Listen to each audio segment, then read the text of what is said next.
सभी पत्रकार बंधुओं का नमस्कार। हिमाचल प्रदेश पेंशन संयुक्त संघर्ष समिति की जो हमारी धरना प्रदर्शन रैली धर्मशाला में हुई, वो एक ऐतिहासिक रैली थी जिसमें 15,000 से ऊपर हमारे पेंशन बुजुर्ग 90 से ऊपर भी वहां पर उपस्थित हुए।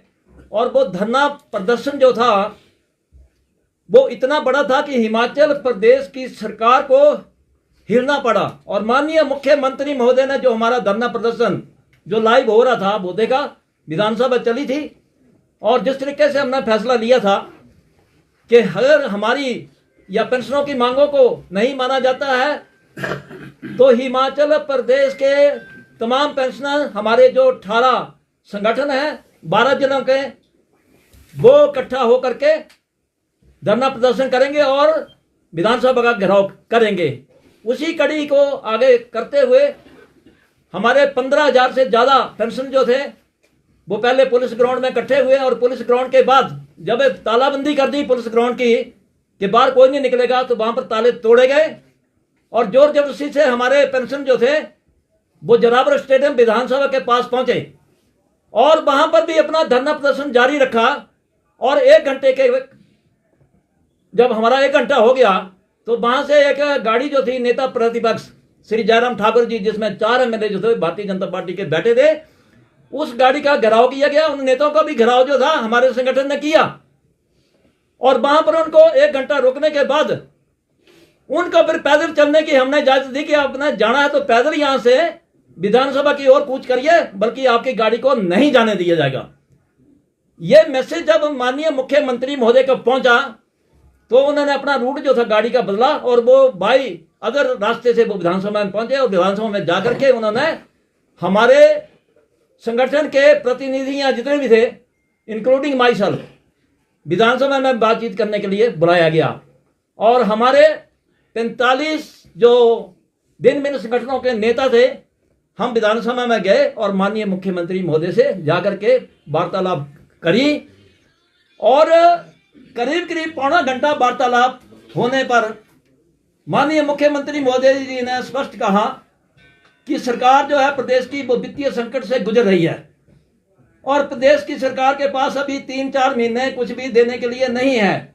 इसलिए मैं आपसे रिक्वेस्ट करता हूं कि आप कम से कम मुझे 3 या 4 महीने का टाइम दें और उसके बाद जो है बजट सेशन में आपके बारे में बातचीत करेंगे अगली, और आपकी मांगों को माना जाएगा।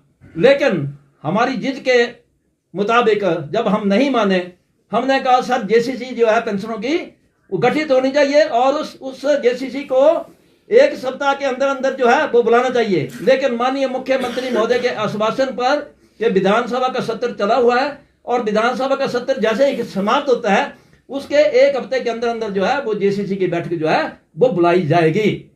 लेकिन बड़े अफसोस के साथ कहना पड़ रहा है कि माननीय मुख्यमंत्री महोदय जी ने हमारे संयुक्त संघर्ष समिति से कोई भी वार्तालाप के लिए आज दिन तक कोई भी पत्र जो है वो नहीं भेजा है, और बजाय इसके एक हमारा एक सेल्फ स्टाइल्ड नेता है जो भी कि मुट्ठी भर लोग जो हैं जो हमने निकाले हुए हिमाचल प्रदेश के पेंशनर ने निकाले हुए हैं, क्योंकि वो एक विचारधारा के मुट्ठी भर लोग हैं जो कि पिछले 3 साल से पेंशनों को धोखा दे रहे थे।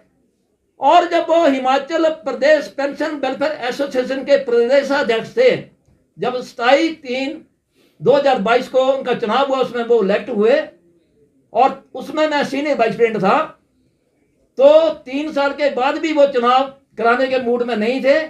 और 27/3/2024 को जब कार्यकाल जो था स्टेट बॉडी का खत्म हो गया तो हमने बोला कि इसका इलेक्शन होना चाहिए, पर उन्होंने अपनी गिरती हुई साख को देख करके उन्होंने चुनाव नहीं कराए और जुलाई तक उन्होंने चुनाव नहीं किया। लेकिन हमने जब स्टेट बॉडी की मीटिंग 16 में रखी उसमें डिसाइड किया कि हमारे प्रदेश के चुनाव जो हैं वो धर्मशाला या कांगड़ा में होने चाहिए, और उसी अनुसार हमारे जो चुनाव हैं स्टेट बॉडी के कांगड़ा में हुए और उसमें मुझे प्रदेशाध्यक्ष चुना गया और हमारे भूपराम वर्मा जी को वहां पर जनरल सेक्रेटरी बनाया गया, इसके साथ सेठ राम जी को कैशियर, और बाकी हमारी बॉडी बनी। लेकिन ये चाटुकार जो कि सरकार के साथ मिले हुए थे, इन लोगों ने जब 8 तारीख को हमारा चुनाव कांगड़ा में था, तो 6 तारीख को इन्होंने सुंदर नगर में जाकर के एक अलग सा ग्रुप बना लिया, जो कि स्प्लिंटर ग्रुप कहेंगे हम इनको। अपनी गिरती हुई साख को बचाने के लिए उन्होंने चुनाव कराया। और वो सेल्फ स्टाइल नेता जो यहाँ पर बड़े फनकारे कर रहा था, वहां प्रेस नोट में हमने सचिवालय में देखा कि ये राजनीतिक हैं, ये है वो है, धर्मशाला में प्रदर्शन हुआ, वो एक राजनीतिक था, एक पार्टी के जुड़े हुए लोग थे। मैं आपके माध्यम से स्पष्ट करना चाहता हूं कि हमारे भिन्न भिन्न विभागों से जितने भी हमारे प्रतिनिधि या जितने भी वहां पर लोग थे, वो जाकर के वहां पर मिले और वहां पर जाकर के कोई भी राजनीतिक नहीं था हमारा, क्योंकि हमारे पहले पेंशन है, we are first of all pensioner.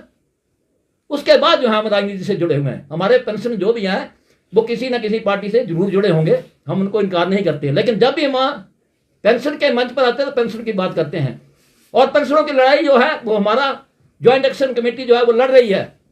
तो ये जो सेल्फ स्टाइल नेता है, मैं इसको आपके माध्यम से आगाह करता हूं कि दोबारा ऐसी बात करने की हिम्मत मत रखना, क्योंकि हिमाचल प्रदेश के 2 लाख से ऊपर पेंशन जो है वो हमारे साथ जुड़े हुए हैं।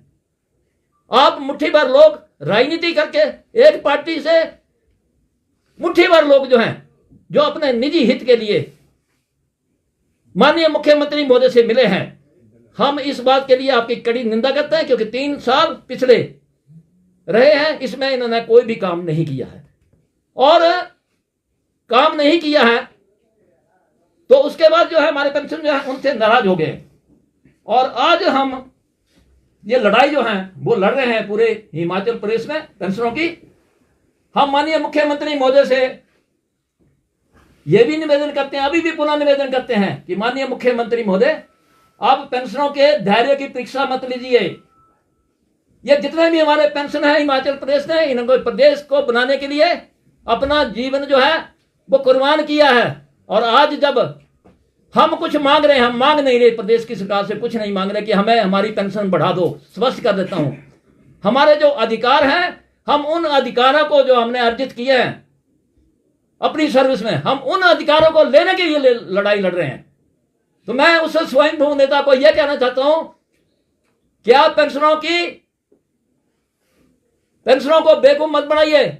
और जो चाटुकार जो सरकार से इनडायरेक्टली मिल करके आप जो काम कर रहे हैं, हम कड़े शब्दों में निंदा करते हैं। और एक बात मैं और स्पष्ट कर दूं आपको कि उन्होंने जब 6 तारीख को अगस्त को अपना चुनाव जो था वो सुंदरनगर में किया, उस चुनाव को मैंने और भूपराम जी ने माननीय रजिस्ट्रार कोऑपरेटिव सोसाइटी की अदालत में चैलेंज किया और हमें स्टे ऑर्डर मिल गया उनके खिलाफ। आत्मा राम एंड पार्टी के खिलाफ जो है वो हमने कोर्ट से स्टे ऑर्डर लिया है। वो काम नहीं कर सकता पेंशन वेलफेयर एसोसिएशन का, but despite that what he is doing, वो स्वयंभू नेता हिमाचल प्रदेश सरकार का पिट्ठू बनकर के उच्च स्तर से वहां पर माननीय एडिशनल रजिस्ट्रार को फोन कराता है कि हमारा केस लगा है और उसमें स्टे ऑर्डर जो है जारी कर दिया हमारे खिलाफ। और उन्होंने 4 बार फोन किया। डिप्टी रजिस्ट्रार महोदय ने, कोऑपरेटिव सोसाइटी ने बार बार पूछा कि आप फोन क्यों करा रहे हैं मुझे, जबकि I have granted the stay order in favour of the petitioner. जब शाम तक उन्होंने 3-4 और फोन कराए तो फिर उन्होंने स्टे ऑर्डर जो था वो हमें भी जारी कर दिया। तो मैं कहता हूं ये सरकार का पिट्ठू है और सरकार से मिलकर के जिन्होंने जो स्टे ऑर्डर लिया है, दबाव बना करके हम इसकी इंक्वायरी कराना चाहते हैं हर लेवल से। इस बात से इंक्वायरी की जाए कि कहां से फोन किया, किसने फोन किया, और डिप्टी रजिस्ट्रार महोदय खुद बोलेंगे कि मुझे कितने फोन आए और मुझे जबरदस्ती प्रश्न में दबाव बना करके जो है वो स्टे ऑर्डर जो मैंने ग्रांट किया। इस बात की जो है इंक्वायरी जो है वो होनी चाहिए। इसी के साथ जो हमारे सीएम साहब हैं उन्होंने हमें अश्योर किया, और उस एश्योरेंस के बाद कि 1 हफ्ते के अंदर जो है वो जेसीसी गठित कर दी जाएगी और उस जेसीसी को लाया जाएगा। और वहां पर यह भी अनाउंस किया कि 15 करोड़ रुपया जो है मेडिकल बिलों के लिए हम देते हैं, कि जितने भी लंबित पड़े हैं मेडिकल बिल उनके भुगतान के लिए मैं 15 करोड़ देने की घोषणा करता हूं। और यही बात विधानसभा में उन्होंने कही।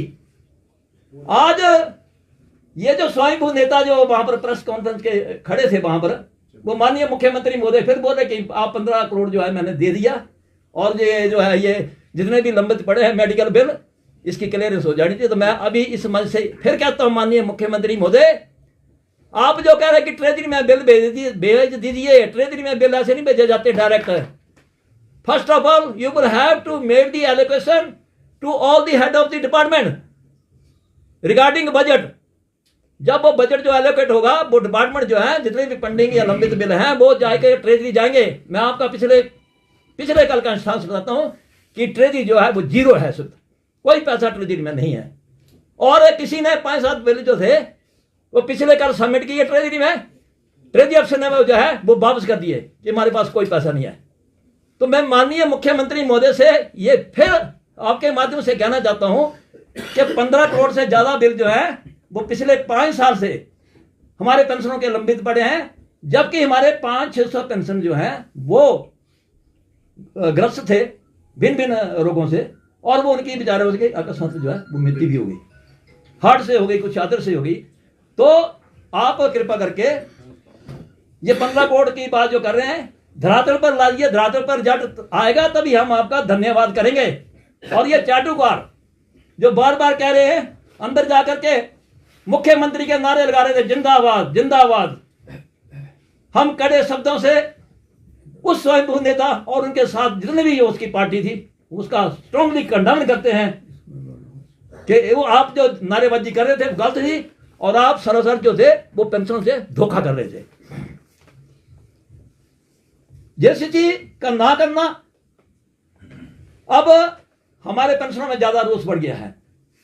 हम माननीय मुख्यमंत्री महोदय से पुनः निवेदन करते हैं कि आप 17 दिसंबर 2025 से पहले पेंशनों की जेसीसी गठित करिए, जिसके बारे में हमने लिस्ट जो है जेसीसी के गठन के बारे में हमने सेक्रेटरीट में सबमिट कर दी है। और 17/12/2025 से पहले अगर हमारी जेसीसी का गठन नहीं होता और हमें बुलावा नहीं आता है तो हम अगले एक्शन करने के लिए तैयार बैठे हैं। हम पुनः निवेदन करते हैं कि आप 17/12 से पहले हमारी जेसीसी का गठन करिए। इसी के साथ what is the joint front, ये लोगों ने स्वयं नेता ने एक ज्वाइंट फ्रंट बना रखा है, ये बिल्कुल भी हेराफेरी है। ज्वाइंट फ्रंट में कोई भी लोग जो है इनके साथ जुड़ा नहीं है, कोई संगठन इनके साथ नहीं जुड़ा है। ये स्वयं नेता एक नाम रख दिया ज्वाइंट फ्रंट। और माननीय मुख्यमंत्री महोदय से मैं आगाह करता हूं, first of all you verify the facts कि कौन सा संगठन जो है उनके साथ है। वो सिर्फ एक छोटा सा मुट्ठी भर लोग हैं जो चाटुकार हैं। मार रोड में 3-4 आदमी हैं वो घूमते हैं, मेडिकल के डिपार्टमेंट के 5-7 आदमी हैं वो घूमते हैं, और बाकी का कहानी में ज्यादा आपको बताऊंगा, कभी डिटेल में बैठेंगे। इन लोगों ने अपनी साख को गिरा करके रखा हुआ है और आज अपनी साख, गिरती हुई साख को बचाने के लिए जो है वो ये जगह जगह जो है वो घूम रहे हैं। इसलिए ज्वाइंट फ्रंट जो है ये बिल्कुल नहीं है, कोई ज्वाइंट फ्रंट नहीं है, और ज्वाइंट फ्रंट की मान्यता भी नहीं देनी चाहिए इनको। माननीय मुख्यमंत्री महोदय को इन फ्यूचर जो है इनसे बातचीत नहीं करनी चाहिए। और जो माननीय मुख्यमंत्री महोदय जी ने जो 17/12/2025 को जो ऑल इंडिया पेंशन दिवस पर अपना जाने का जो प्रोग्राम बिलासपुर या घुमारवी में जहां मना रहे हैं वहां का दिया है, चलो it is the prerogative of the chief minister कि उसने जाना नहीं जाना, कैसे जाना, ये हम इसमें नहीं बोलते। लेकिन जो भी अनाउंसमेंट है या जो भी प्रतिक्रिया होगी वो धरातल पर होनी चाहिए, धरातल पर रिजल्ट जो है वो आने चाहिए। इसके साथ ही हमारे जो ये स्प्लेंडर ग्रुप है, ये ग्रुप जो है इसको कहीं भी मान्यता नहीं है, कुछ भी स्टे ऑर्डर लगा हुआ है और ये कोर्ट ऑर्डर का डायरेक्ट जो है वो वायलेशन कर रहे हैं, और इन पर स्ट्रांगली जो है वो एक्शन होना चाहिए। हमारे पेंशनों के जो मांगे हैं, मुख्य मांगे हैं, उसके बारे में थोड़ा सा ब्रीफ करूंगा कि हमारे 1/1/16 से लेकर के 31 जनवरी 2022 तक के हमारे जितने भी सेवानिवृत्त कर्मचारी हैं भिन्न भिन्न डिपार्टमेंट्स के, उनके revised commutation, leave encashment and gratuity जो है 2016 से पेंडिंग पड़ी है, और करोड़ों रुपए की देनदारियां जो हैं वो हिमाचल प्रदेश सरकार के पास पेंडिंग पड़ी हैं। माननीय मुख्यमंत्री महोदय बार बार बोल रहे हैं कि हमारी सरकार जो वित्तीय संकट में है। अरे माननीय मुख्यमंत्री महोदय जी, अगर आपकी सरकार के पास वित्तीय संकट है, तो आज आप जो रैली कर रहे हैं मंडी में, यहाँ पर डिजास्टर एक्ट जो है प्रदेश में लगा हुआ है, and despite that you are holding the rally at Mandi of the Congress party. ये बड़ी ही, और मंडी में इतनी त्रासदी हुई है, अभी तक वहां पर 5-6 लाशें जो है नहीं मिली हैं, तो उन लोगों पर नाम के छिड़कने के लिए काम कर रहे हैं। हम इस बात की स्ट्रांगली कंडेम करते हैं। और दो बातें और हैं कि हमारे जो 13% डीए जो है वो प्रदेश की सरकार के पास पेंडिंग है। प्रदेश की सरकार ने अभी पीछे जो हमारी 4% डीए की किस्त बनती थी घटा करके 1% कर दी, जब 3% कर दी। और जबकि ये जो भी होता है, ये लेबर ऊपर जो लेबर ब्यूरो से सेटलमेंट होती है इसकी, और उन्होंने जो की थी वो 4% थी, और 4% से घटा करके 1% घटा दिया और 3% दी। तो हम इसकी भी स्ट्रांगली कंडेम करते हैं और माननीय मुख्यमंत्री महोदय से फिर अनुरोध करते हैं कि आप कृपा करके 13% डीए और 1% जो हमारा घटाया हुआ डीए उसको देने की शीघ्र जो है वो घोषणा कराएं। इसी के साथ ही हमारे कॉर्पोरेट सेक्टर के जो हमारे सेवानिवृत्त कर्मचारी हैं, 2004 के बाद इनको पेंशन की अदायगी नहीं की जा रही है, जबकि 99 में एक नोटिफिकेशन निकाली गई थी जहां पर इनको पेंशन का प्रावधान जो था प्रदेश की सरकार ने किया था। पर आज ये लोग जो हैं, जिसमें फॉरेस्ट केयर पर्सन है, टूरिज्म है, इंडस्ट्री डिपार्टमेंट है, जितने भी टूरिज्म या और है हमारे कॉर्पोरेट सेक्टर है, इनके बारे में हमने बार बार बात की है कि इनको पेंशन की अदायगी होनी चाहिए और एक ऐसा पॉलिसी मैटर जो है वो यहाँ पर गठित करना चाहिए और इनको जो है वो पेमेंट जो है वो पेंशन की होनी चाहिए। और इसके साथ ही हमारे जो और हिमाचल पथ परिवहन के जो हमारे बैठे भी हैं यहाँ पर प्रदेशाध्यक्ष, हिमाचल प्रदेश पथ परिवहन के लिए हर महीने पेंशन की अदायगी नहीं हो रही है, 2-2 महीने पेंशन के लिए रोना पड़ रहा है। हिमाचल पथ परिवहन के हमारे पेंशनों को रिवीजन ऑफ पेंशन के बेनिफिट्स वो नहीं दिया, जबकि 50,000 के जो हमें रिलीज किया, 50,000 जो एक किस्त किया, ये पथ परिवहन को नहीं किया अभी भी, और इनको अपनी पेंशन को लेने के लिए 3-3 महीने जो है रोना पड़ता है। और इसके लिए हमारी प्रदेश की सरकार से ये निवेदन है कि आप परमानेंट सॉल्यूशन जो है वो पेंशन देने का निकालें, ताकि HRTC के पेंशन जो है वो पेंशन जो है वो टाइमली ले सके और पहली तरीक को इनको भी पेंशन मिलनी चाहिए। इसके अतिरिक्त हमारे जो पुलिस विभाग के यहाँ पर बैठे हैं प्रधान, इनके लिए इनकी अपनी मांग है, जैसे कि भारतीय सेना में जो कैंटीन का प्रावधान है, इनके लिए भी प्रावधान होना चाहिए। इनके बच्चों को जो है वो पुलिस में सर्विस का कोटा मिलना चाहिए, वो भी मिलना चाहिए।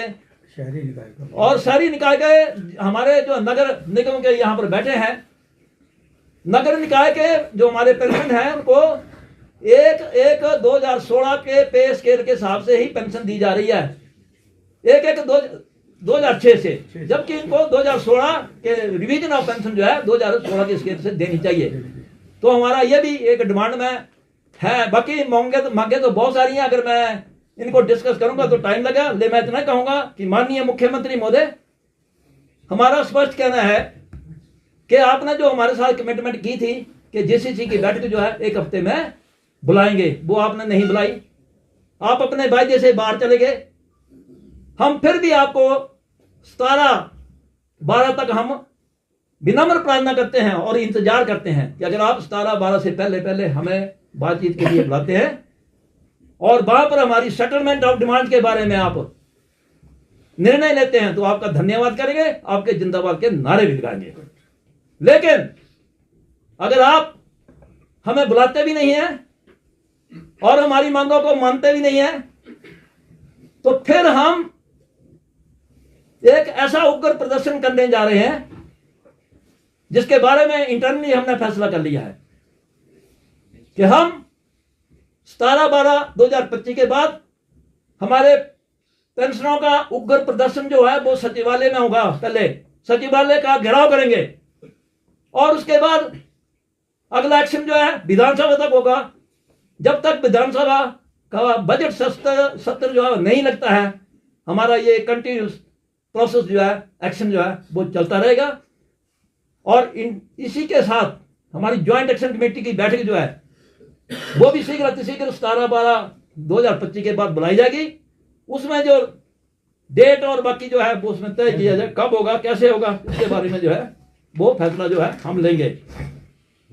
बाकी एक बात मैं कह दूं और कि ये जो 4 नेता हैं जो ज्वाइंट फ्रंट बना करके घूम रहे हैं, ये चारों स्वयंभू नेता जो है हमने पेंशन वेलफेयर एसोसिएशन से निकाले हुए हैं। We have expelled those pensioner from our association. Sir आप बोल रहे हैं उनको स्वयंभू नेता, हाँ। मुख्यमंत्री से ये मिले, हाँ जी। मुख्यमंत्री साहब ने यहाँ हाँ, पर बोला हाँ। कि मुझे ये नहीं मालूम कि ये 2 फाड़ हैं यहाँ पर पेंशनर्स। एक मिनट, ठीक है चलो करना है, एक मिनट। देखिए, जो माननीय मुख्यमंत्री महोदय जी ने कहा है, माननीय मुख्यमंत्री जी महोदय जी ने यह कहा कि ये लोग हमारे पास आए हैं और इन्होंने मुझे इनविटेशन दी और इनविटेशन जो है मैंने एक्सेप्ट कर ली। अब मैं ऑल इंडिया पेंशन दिवस पर गुबारमी में जाऊंगा। लेकिन एक ग्रुप और है जो कि धर्मशाला में मेरे से मिला था।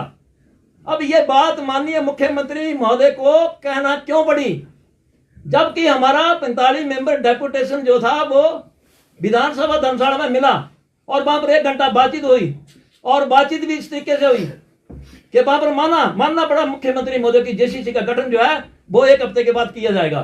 तो माननीय मुख्यमंत्री महोदय हमारी जेसीसी का गठन ना करके अगर एक छोटे से स्प्लिंटर ग्रुप को बातचीत के लिए बुलाते हैं, तब हम इनको स्ट्रांगली कंडेम कर रहे हैं। मुख्यमंत्री लगातार जैसे उनके साथ अभी बातचीत हुई है, तो ये तो परोक्ष तौर पर उसी जॉइंट फ्रंट को मान्यता हुई है। नहीं, ऐसा नहीं, बातचीत के लिए आप बुला रहे हैं तो मान्यता तो वही एक तरह से मान्यता ही दे दी सरकार ने। इस पे क्या आपका क्या कहना? देखिए, मैं उनको अब ये बात क्लियर करेंगे कि इनको बुलाया गया या खुद मिले। देखो, 2 अभी सस्पेंस है कि इंटरनली अपनी राजनीति को खेलने के लिए इनको बुलाया गया या खुद मिले। लेकिन यहां पर ऐसा है कि मान्यता वाली बात कोई नहीं है। ज्वाइंट फ्रंट पहले बोलते कि है ही नहीं, एग्जिस्टेंस में नहीं है ज्वाइंट फ्रंट। बट हुई थी ज्वाइंट फ्रंट जब कोई भी उनके साथ संगठन नहीं है, और फिर भी अगर माननीय मुख्यमंत्री महोदय अगर कहना ही चाहते हैं कि ज्वाइंट फ्रंट है और उसकी मान्यता कैसे देनी है, तो ये जो पेंशन थे धर्मशाला में इकट्ठे हुए थे 15,000 से ज्यादा पेंशन, क्या ये भारतीय जनता पार्टी के थे या किसी पार्टी से संबंध रखते थे?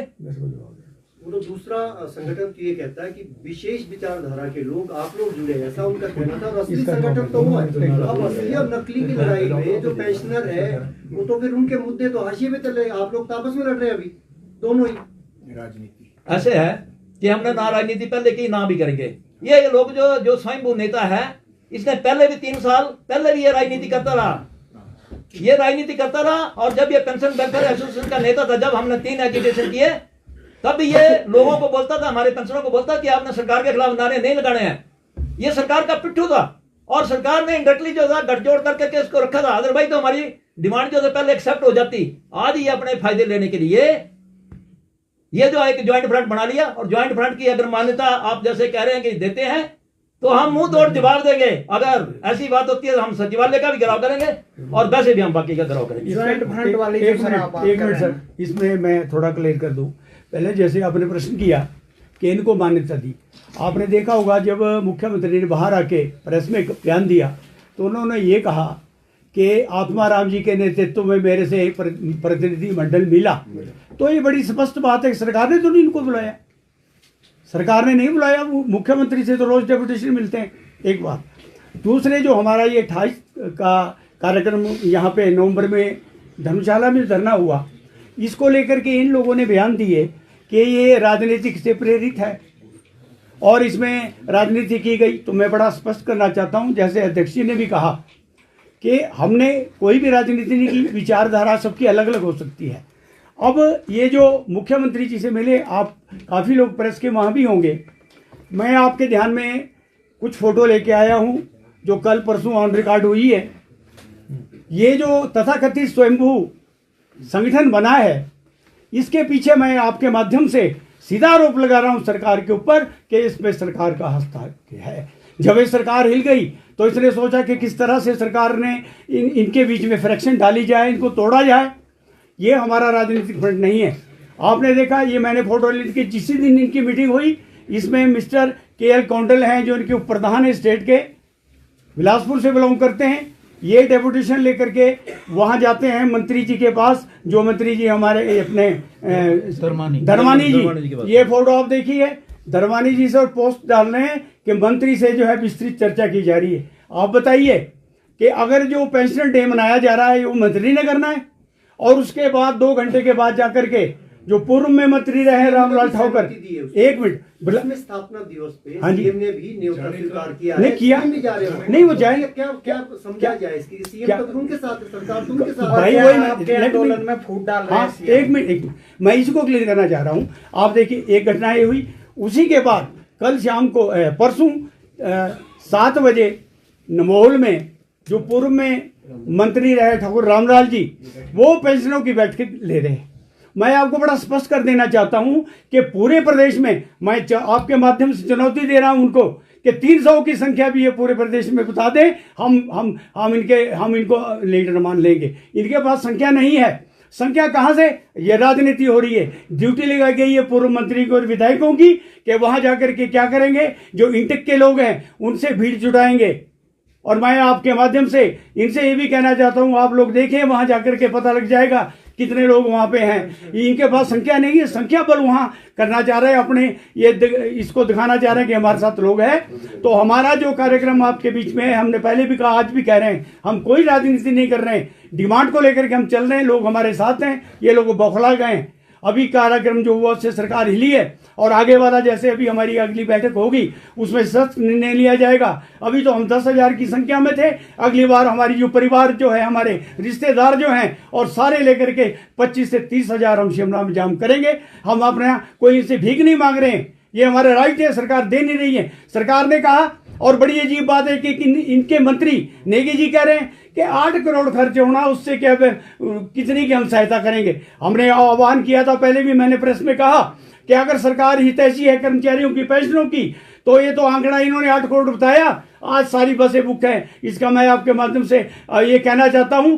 ये 8 करोड़ में सरकार ने जो आंकड़ा दिया 8 करोड़ नहीं है, ये 15 करोड़ से ऊपर खर्चा जाएगा। अगर सरकार हितैषी होती तो हमारे जो देनदारी हैं उसका भुगतान करती।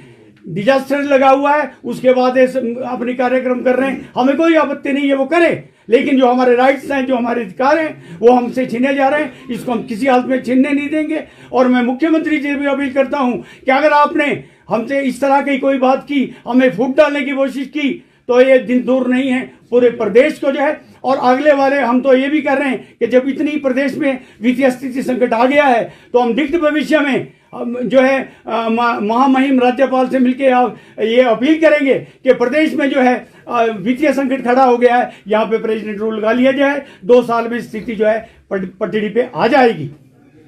इसमें लास्ट में मेरा सर एक है कि जो 17/12/2025 को जो 12वीं में माननीय मुख्यमंत्री महोदय ऑल इंडिया पेंशन दिवस पर जा रहे हैं, वो पेंशन कम और एक पर्टिकुलर पार्टी के लोग वहां पर इकट्ठा करके के ही वो ऑर्गेनाइजेशन हो रही है, तो वहां पर कोई पेंशन डे नहीं है। और ये मुट्ठी भर लोग जो हैं वो वहां पर बैठेंगे और पेंशन का डे मनाने के लिए वहां पर जाएंगे, जबकि हमने फैसला लिया हमारे हजारों पेंशन जो है डिस्ट्रिक्ट लेवल पर पेंशन दिवस जो ऑल इंडिया पेंशन दिवस मनाएंगे, 12 जिलों में मनाएंगे। आज हमारे बीच में लॉर्ड स्पीति से लेडी आई है, किन्नौर से हमारे नेगी जी आए हैं, हमारे पूरे 12 जिलों में हजारों की संख्या में पेंशन है।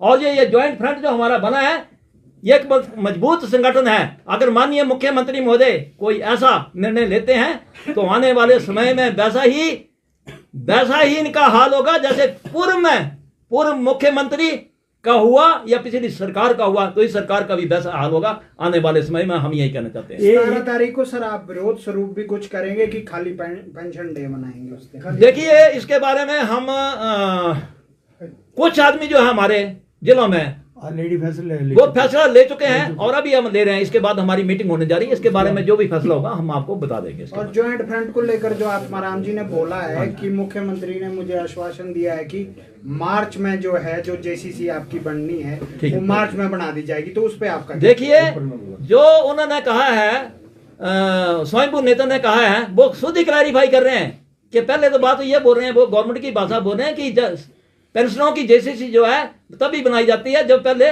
कर्मचारियों की जेसीसी बनाई जाएगी। तो वो तो सरकार जो बोलती है वो कहाँ प्रेसिडेंट है या कहाँ लिखा हुआ है कि पहले पेंशन की नहीं हो सकती है, पेंशन की ज्वाइंट एक्शन कमेटी नहीं बन सकती है। तो क्योंकि प्रदेश के कर्मचारियों को बांटा हुआ है प्रदेश की सरकार ने, वो 3 धड़ों में बंटे हुए हैं, उनकी जेसीसी बने नहीं बने, लेकिन पेंशनों की जेसीसी जो है वो पहले भी बनेगी और हम बनवाएंगे, हमें मालूम है कि हमें कैसे बनवानी है। ये तो हम आपके माध्यम से भी कह रहे हैं कि 17/12/2025 से पहले हमारे डेपुटेशन को बुलाएं और बातचीत करें और जेसीसी का गठन करें।